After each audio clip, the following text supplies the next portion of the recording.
So welcome to the Diplomat with Stephen Taylor. Thank you for taking the time out and joining us today. It's good to have you here. Thank you to Bapi and Akona behind the scenes, controlling everything today. So today we're sitting down with Mr. Wunderbar, Matthias Hansen, the Consul General of Germany. Matthias, thank you for joining us. Thank you for being here. Pleasure. Are you Wunderbar? Are you okay? You ask me questions. I'm okay. Okay. I love that word. It's sort of like you can say wunderbar to anything really, and it will make you feel like put a smile on your face and make you feel so good. I like that word. Yeah. So tell me about you and tell us. Let's go back to the early days of Matthias and where you grew up. Tell us about that. Yeah. Now, actually, I was born in 1966 in the north of Germany. And north of Germany is also where I grew up, and went to school. My first professional life, in fact, was as a naval officer. Oh, wow. For 13 years, which also included studies at the University of the Armed Forces, where I studied social science and history. And then in '99, I joined the Foreign Office, for which I have been working ever since to the day. And as far as the personal side is concerned, I'm married and the father of 3. Oh, wow. Okay. So tell us about the naval side of things. Was that compulsory in Germany to join the naval armed forces at that time, or you just decided to do it on your own? Yeah, it was compulsory at the time. Not specifically the Navy, but the forces as such. We had the compulsory service. But then I realized that I liked it also as a professional perspective, and then that's how I decided to join the Navy and did an officer's career. And after the studies at the university, became a fast patrol boat officer, and so I remained with the fast patrol boat flotilla for 5 years. And then the last 2 years, very funny, I spent almost half of my time in the Navy. I spent in Bavaria, in the south of Germany, because I studied in Munich, which was 3.5 years, and then I worked another 2 years in Landshut in Bavaria as a public relations officer and youth communication officer. So you were officer in the Navy? Yeah, that's right. Oh, wow. So how does that work? Different ranks? What are the ranks in the Navy? Is it similar to the Army or police? Yeah, I think it's much like the South African Navy also. I don't think navies differ too much in that regard. No, which means you essentially you start as an officer of the watch on the ship, and then you're being advanced to operations officer, and then later on you get your patent, which means that you can run a ship as a commanding officer. And that's what you do. So it's usually in the late stage, yes. Sure. So what is a fast boat? Is that patrolling the waters? Fast patrol boat is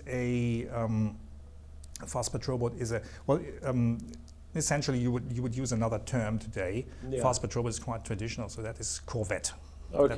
That's how you would call it today. That's a ship. It's a ship approximately, our times they were, say, 60 meters in length, just to give you an idea, and say some 40, a crew of some 40. Wow, okay. But that's long ago, no? It's quite a while. Not that long, a few years. All right, so tell us, we're not going to go to Bavaria because then I'm going to become thirsty and want to drink beer, but no. Tell us about the difference. For those that don't know, Germany has a lot of history. And the history is that there was the west side of Germany and the east side of Germany. For those that don't know, tell us about that, how it all came about. And then, of course, the Berlin Wall coming down, Germany becoming one. Tell us about the history of East and West Germany.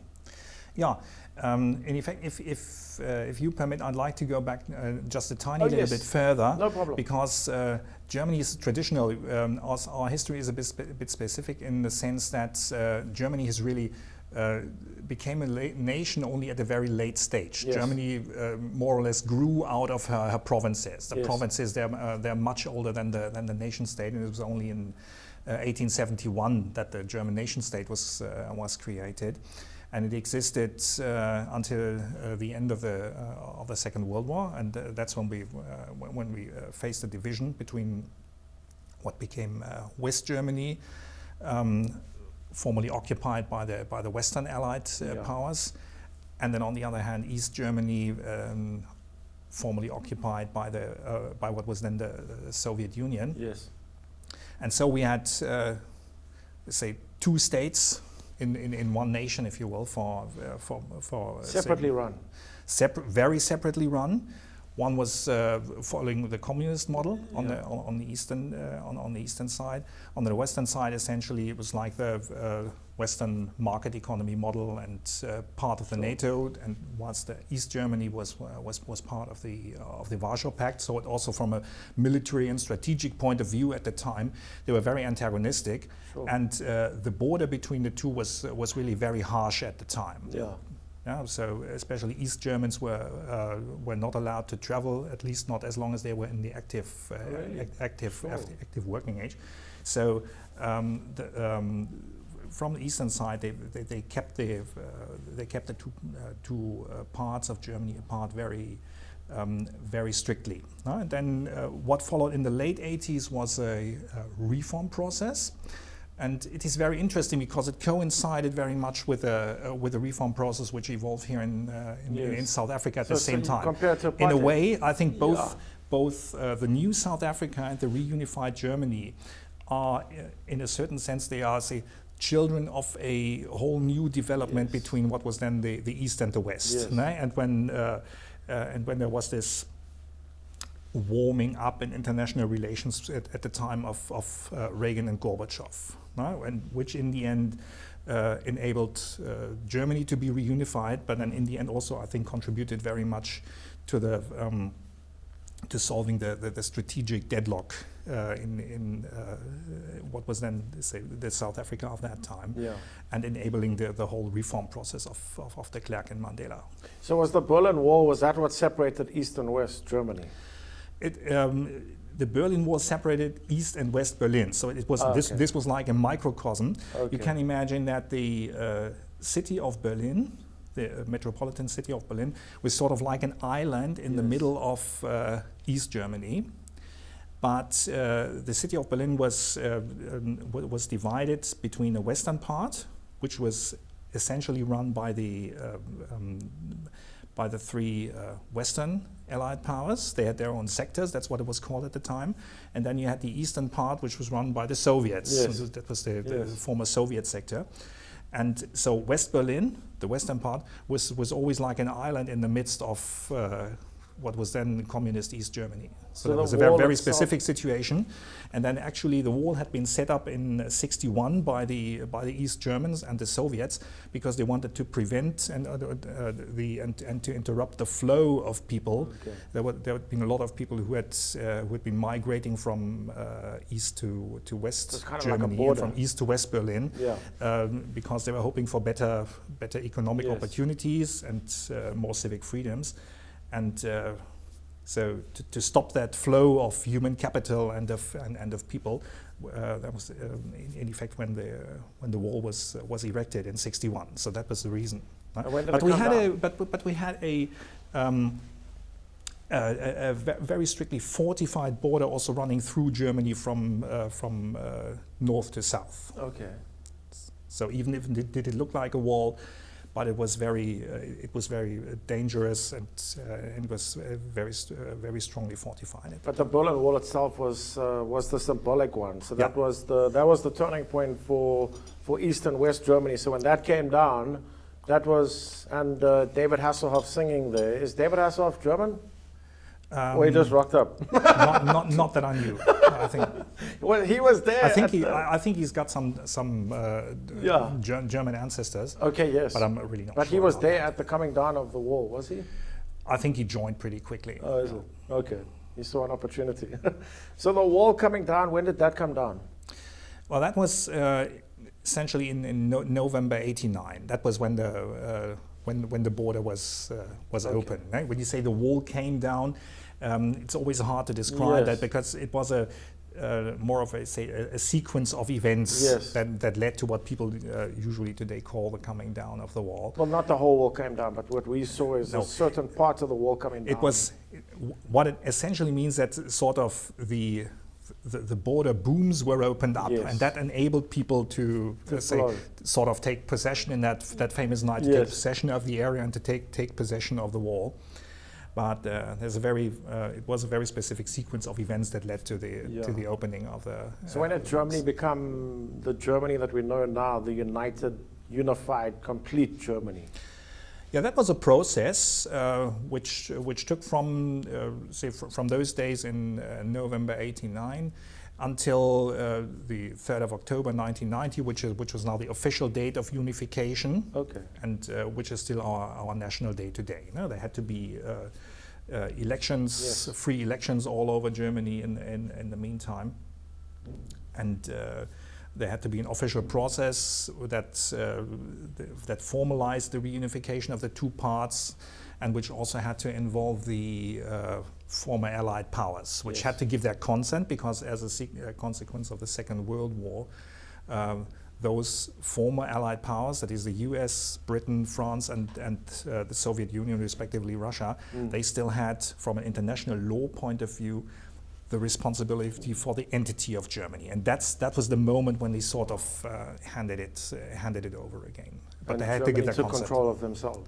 Yeah, but then they had to give their consent. Yes. That's why there had to be complex negotiations before. Okay, wow. Okay, so that's a history lesson right there, Matthias. Wow, I learned a lot. Thank you so much. But we are going to take a break. We will be back more in conversation with Matthias Hansen, the Consul General of Germany in Cape Town. We'll be back. The Diplomat with Stephen Taylor. Stay tuned.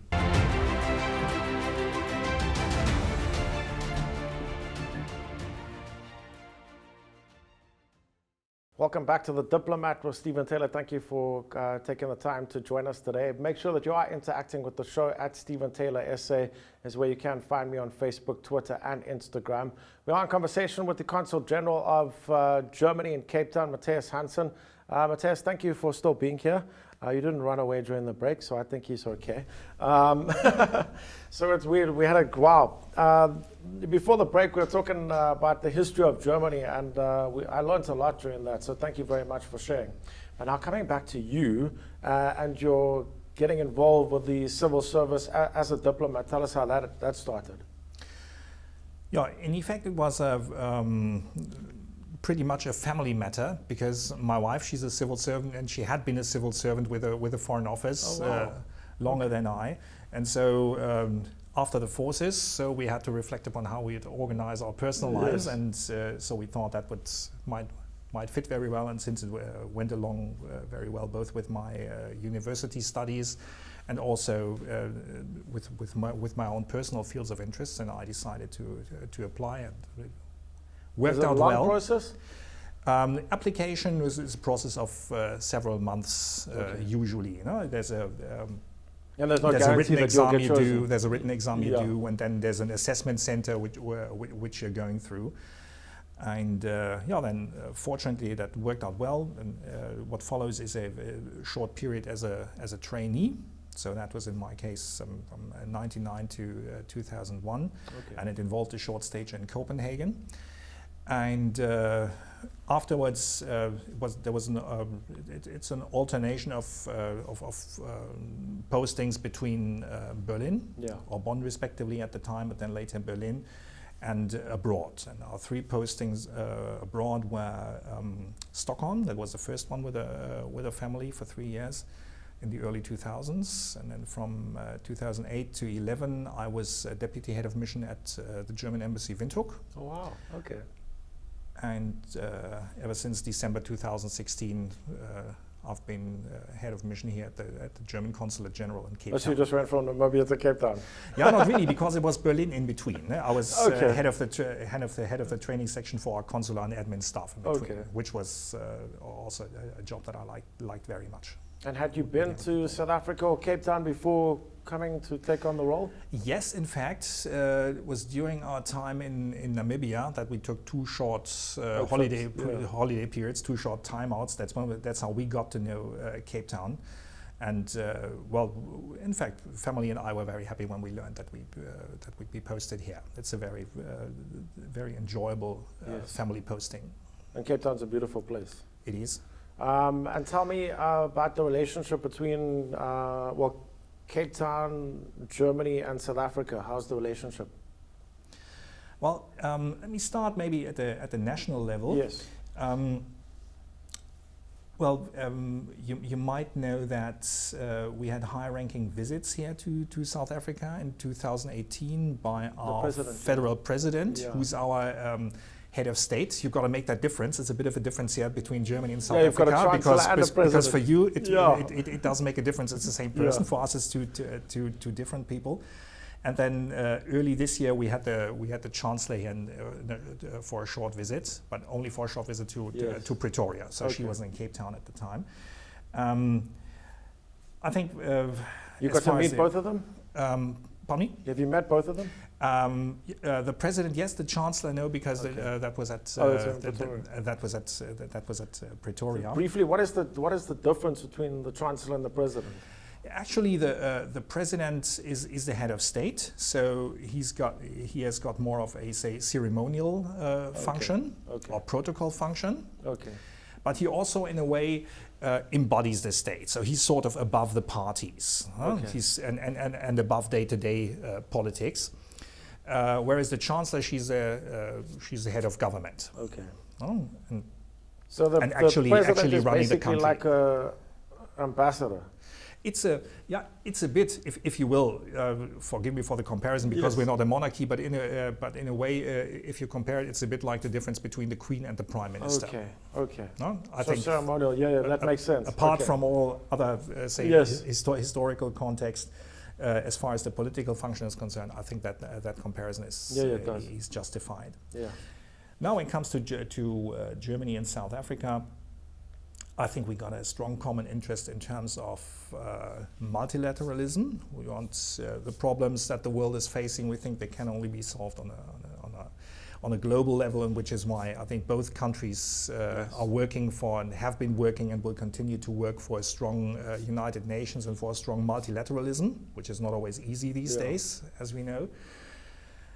And then also something I'd like to mention is that Germany has been for a long time, we've been quite a prominent trading partner for South Africa. We've got a trade volume, bilateral trade volume of around, I think currently standing on pre-crisis level at around 350 billion rand per year.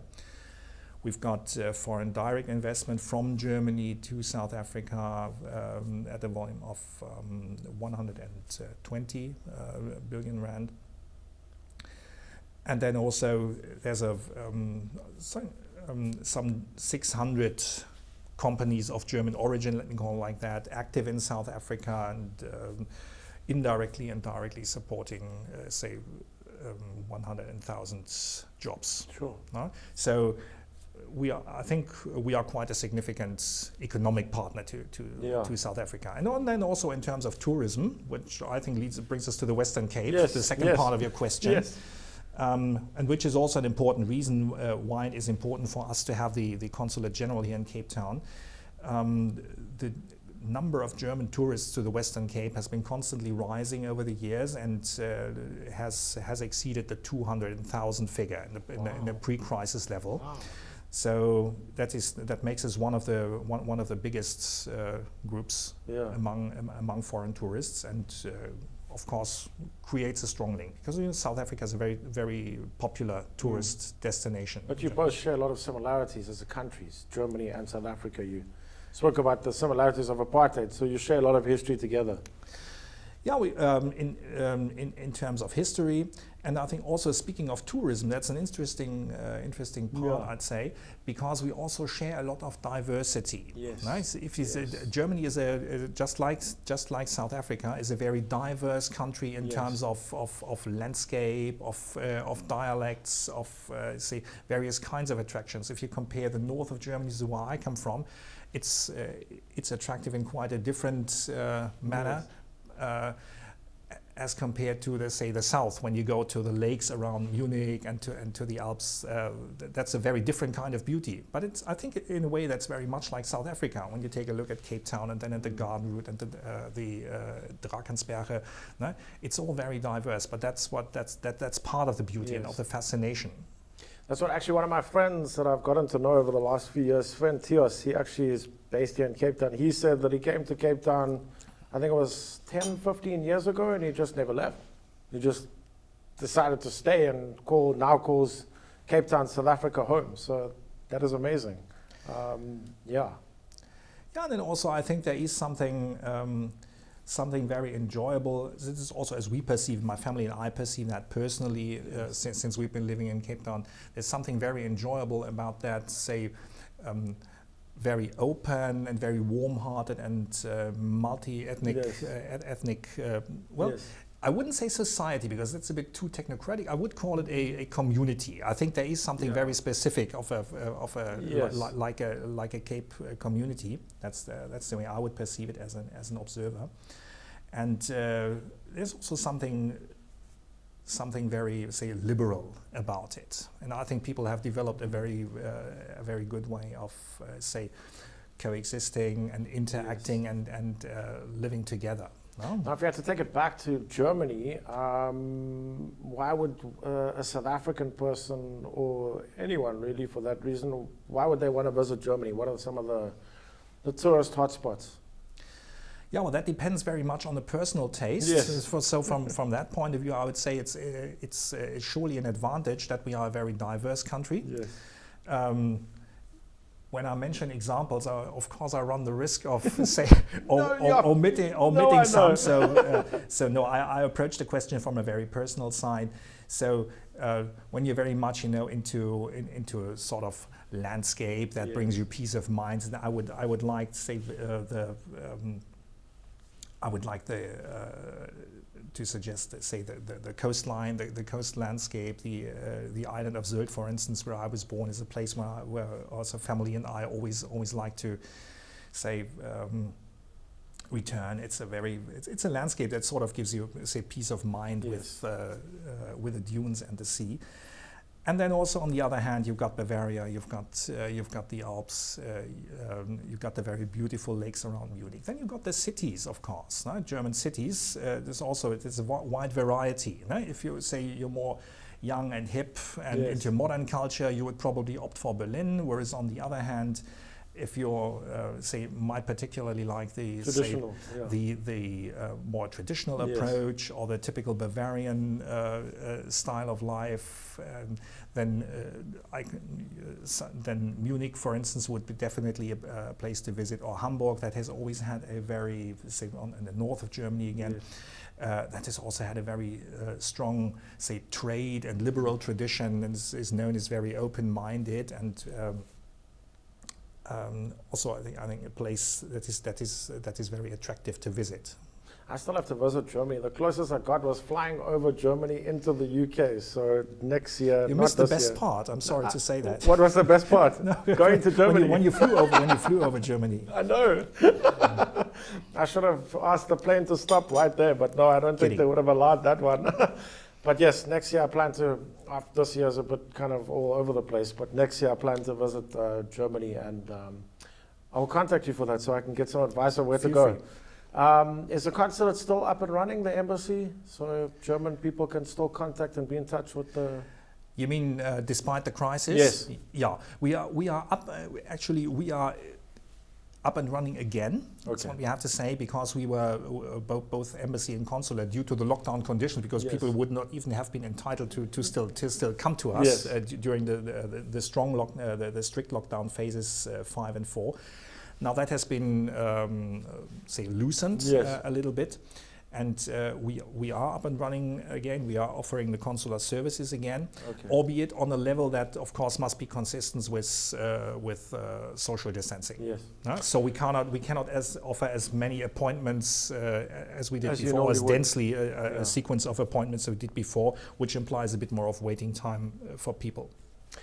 I have to cut you there because we're running out of time. We are actually at the end of the show, but we have to definitely make a plan to get you back, because I'm sure we can talk a whole lot more about sport and other things, entertainment. There's a lot to learn about Germany as a country and about what you do as well. We're going to talk about some of the projects that you're involved in as well. So we have to definitely make a plan to get you back. But thank you for your time. Consul General of Germany, Matthias Hansen. Thank you, Matthias. Thank you for being on the show. Time goes quick, eh? Yeah, it was an absolute pleasure. Thank you very much for having me here, and I'm glad to be back. No, thank you. Another episode of The Diplomats. Join us next week, same time, same place. Follow us on social media at Stephen Taylor SA is where you'll find me. Take care. God bless. Much love.